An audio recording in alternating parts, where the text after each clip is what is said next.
Assalamu alaikum dear students, my name is Reda Khalid. I am your English teacher. How are you all?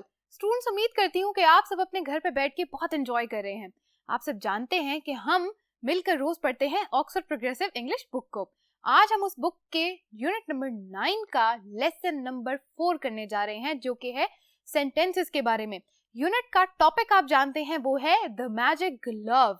हम एक magic glove के बारे में बात कर रहे हैं और आज हम करने वाले हैं लेसन नंबर 4, जो है सेंटेंसेस के बारे में। चलते हैं बोर्ड की तरफ, जहां आज का काम बखूबी स्टार्ट करते हैं। सो स्टूडेंट्स, लेसन नंबर 3 में हम पढ़ चुके थे, रीडिंग कर चुके थे कि टेक्स्ट यानी कि हमारी स्टोरी किस बारे में थी। हमने पढ़ा कि वो स्टोरी एक मैजिक ग्लव के बारे में थी और एक कैरेक्टर जो था उस स्टोरी का, उसका नाम था मार्क। मार्क उस लड़के का नाम था जिसके पास वो मैजिक ग्लव था। उसने वो मैजिक ग्लव वहां से एक स्टॉल से एक फेयर के ऊपर जाकर एक स्टॉल कीपर से खरीदा बहुत थोड़े पैसों में। उसके बाद जब उसने वो ग्लव पहना और वो ग्लव पहनने के बाद उसकी लाइफ कैसे चेंज हुई, उसकी इवेंट्स ऑफ द स्टोरी क्या क्या थे, वो हमने डिस्कस किए। और उसके बाद हमने देखा कि मेहनत करना कितना जरूरी है। ठीक है, ये तो थी हमारी स्टोरी की बातें। आज जो हम करने वाले हैं लेसन नंबर 4 में, हम कुछ सेंटेंसेस ड्रॉ करेंगे, कुछ सेंटेंसेस कंस्ट्रक्ट करेंगे, बनाएंगे। ठीक है, एक्सरसाइजेस को देखते जाते हैं। याद रखिएगा, स्टोरी को अपने माइंड में रखें जब हम एक्सरसाइज नंबर 1 को सॉल्व करने जा रहे हैं। Exercise 1 says read the 3 different endings for the story in lesson 3। अब लेसन 3 में जो स्टोरी मैंने अभी आपको रिवाइज कराई, वो स्टोरी आपने जहन में रखनी है और 3 डिफरेंट एंडिंग्स दी गई हैं, ending A, ending B and ending C. आपने क्या करना है, स्टोरी को माइंड में रखते हुए एक डिफरेंट एंडिंग पढ़नी है। पहले हम एंडिंग ए पढ़ लेते हैं। एंडिंग ए कहती है, Mark return the glove to the stall keeper at the fair. So ये बता रही है, आपकी बुक में डिटेल में लिखा हुआ है कि एंडिंग क्या थी। मार्क ने क्या किया, बजाय कि वो अपना ग्लव लेके जाकर एक बीच पे जाता, स्विमिंग के लिए जाता, वो क्या करता, वो ग्लव लेके वो ग्लव लेके कहाँ जाता, उसी फेयर पे दोबारा, और उस स्टॉल कीपर को वापस कर देता। ठीक है, एक तो हो गई ये एंडिंग। एक एंडिंग है B, Mark looked for his magic glove all his life and became unhappy. अब एक एंडिंग ये हो गई, जब वो मंकी वो ग्लव लेके उड़ गया, फ्लाई कर गया, तो उसके बाद क्या हुआ, mark kept looking for it, वो ढूंढता रहा अपना glove and became even more unhappy and sad. वो और ज्यादा अनहैप्पी यानी नाखुश और सैड यानी उदास हो गया। ठीक है, ending number C, monkey dropped the glove and the fisherman got it. उस मंकी ने वो ग्लव अपने हाथ से गिरा दिया और एक फिशरमैन यानी एक मछेरा यानी एक ऐसा शख्स जो समंदर में से मछलियां पकड़ता है और उनका कारोबार करता है, ठीक है, बेचता है लोगों तक, खुद खाता भी है, अपनी फैमिली को भी खिलाता है। ठीक है, तो फिशरमैन वो होते हैं। तो फिशरमैन ने वो ले लिया और क्योंकि वो मैजिक ग्लव था तो फिशरमैन की लाइफ भी बिल्कुल चेंज हो गई। उसको बहुत सारी फिश इकट्ठी हो गई, उन्होंने उसको सेल किया, उसके पास पैसे आ गया, so he lived happily ever after. ये हो गई एंडिंग नंबर सी। अब आप 2 मिनट के लिए पॉज करें वीडियो को, इस एंडिंग को सोचें और आप मुझे बताएंगे कि आपको इसमें से फेवरेट एंडिंग कौन सी लगी। वेलकम बैक स्टूडेंट्स, अब मुझे आप बताएंगे कि आपको कौन सी एंडिंग सबसे ज्यादा पसंद आई। Oh, that's very nice, you like the C one. That's very nice because monkeys are very naughty. Monkeys बड़े नॉटी होते हैं। उसके हाथ से वो ग्लव गिर गया और फिशरमैन ने ले लिया। ठीक है, सो ये हो गई हमारी एक फेवरेट एंडिंग। आप कोई भी एंडिंग चूज कर सकते हैं, it's totally up to you. मैंने आपको सिर्फ एक बात ऐसी बताई जो मुझे पसंद आई थी। ठीक है, सो स्टूडेंट्स, अगली बोर्ड पे चलते हैं जहां पर हम आज के कुछ मजीद एक्सरसाइजेस को सॉल्व करते हैं। ठीक है, All right students, exercise number 2 है discuss these questions, choose your favorite ending। आज हम बात करने वाले हैं सिर्फ जो स्टोरी हमने लेसन 3 में पढ़ी थी उसकी डिफरेंट सॉर्ट ऑफ एंडिंग्स के बारे में। अब सेंटेंसेस बनाने हैं उस एंडिंग से रिलेटेड। कुछ तो हमें बोर्ड 1 पे जैसे मैंने आपको बताया वहां दिए गए थे बुक में भी, सो हम कुछ खुद बनाएंगे। ठीक है, आइए इनको पढ़ते हैं। Question number 1 says which ending is happy और अनहैप्पी। आप मुझे बताएं कौन सी एंडिंग आपको हैप्पी लगी है और कौन सी अनहैप्पी लगी है। आइए बोर्ड पे लिखते हैं।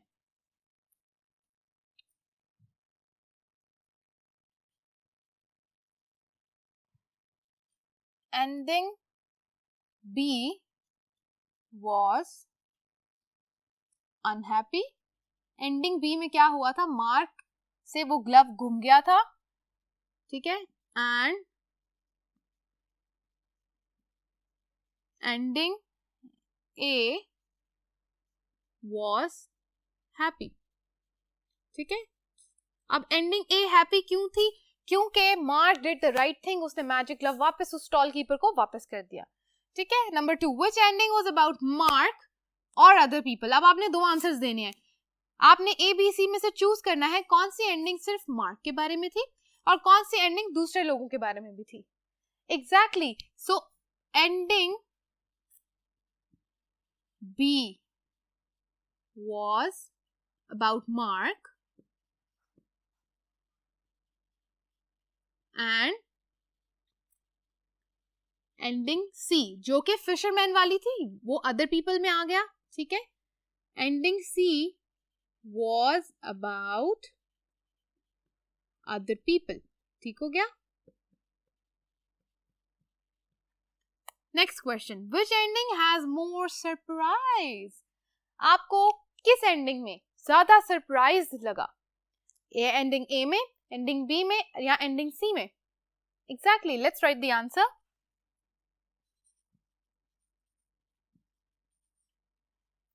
Ending C has more surprise. ठीक है। आप चाहे तो अपनी मर्जी का जवाब भी लिख सकते हैं। अगर आपको लग रहा है कि एंडिंग सी में सरप्राइज नहीं था, एंडिंग ए में ज्यादा था, एंडिंग बी में ज्यादा था, it's totally up to you. अगर आप कहते हैं तो मैं आपके लिए ये क्वेश्चन का ये आंसर चेंज कर देती हूँ। एंडिंग ए आपके लिए बहुत सरप्राइजिंग थी क्योंकि आप चाहते थे कि मार्क वो ग्लव अपने पास रखे, लेकिन उसने जाके वापस कर दिया। Number 4, which ending has more action. किसमें एक्शन ज्यादा है, एक्साइटमेंट ज्यादा है। एग्जैक्टली, नंबर सी में, ending C has more action। ठीक हो गया। Number 5, which ending might include a dialogue between whom। अब आप मुझे बताएं कौन सी ending, ending A, ending B and ending C, किसमें ऐसा एक डायलॉग इंक्लूड हो सकता था और किन 2 लोगों के दरमियान। एग्जैक्टली, हम बात करते हैं एंडिंग ए की। ठीक है। Ending A might include a dialogue between Mark and the stall keeper। ठीक है। यानी कि जब वो अपना ग्लव लेके उस स्टॉल कीपर के पास दोबारा वापस गया तो उस टाइम पे एंडिंग में हम क्या कर सकते थे, छोटा सा डायलॉग, यानी आप दो डायलॉग्स दोनों के लिख सकते थे। 2 डायलॉग्स मार्क ने कहे, 2 डायलॉग्स किसने कहे, स्टॉल कीपर ने कहे कि why do you want to return it, और Mark said no, it is causing me some problems, I want to work hard in life and this is not success, something like this. किसी तरह का भी आप एक addition कर सकते हैं एंडिंग का। ठीक है। ये हो गए हमारे 5 क्वेश्चंस बिल्कुल आंसर। अब स्टूडेंट्स हमने अगेन वही काम करना है। जो एक्सटेंडेड एक्टिविटी आज की हमारी है वो है exercise number 3, right an ending for the story using your own idea.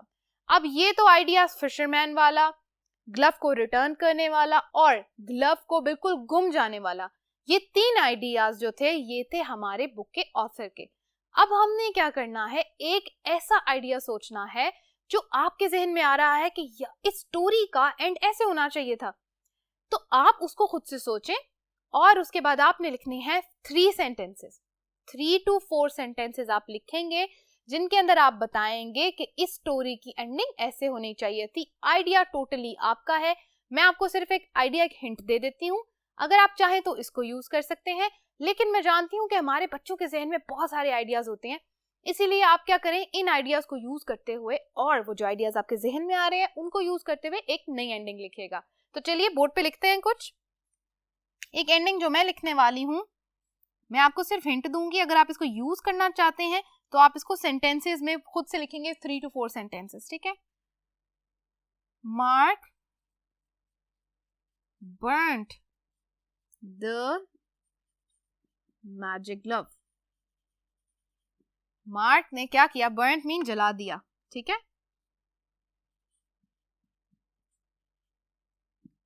Mark ने क्या किया, उस मैजिक ग्लव को जला दिया।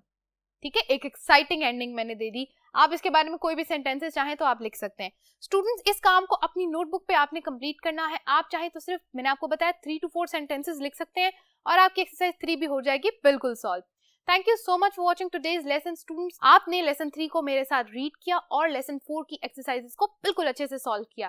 Thank you so much for that. And अब हम मिलेंगे अगले लेसन में जो कि है लेसन नंबर 5, जहां हम करेंगे प्रॉपर राइटिंग के कुछ task. So stay tuned. Thank you so much for watching. Allah Hafiz.